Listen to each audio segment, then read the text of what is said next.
Urdu core में खुशामदीद। Transgender dancer महक मलिक ने अपने मुआवजे से मुताल्लिक दिलचस्प इंकशाफ कर दिया।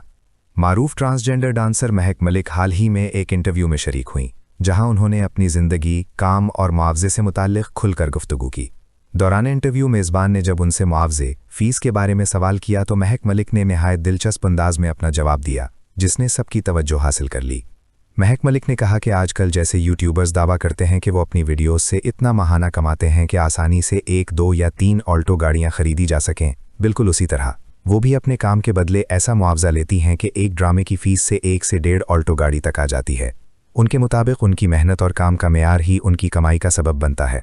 मज़ीद गुफ्तगू के दौरान मेज़बान ने महक मलिक से अदाकारा नरगिस के मुआवजे के हवाले से मुवाजना करते हुए सवाल किया कि क्या वो उनसे ज़्यादा कमाती हैं या कम।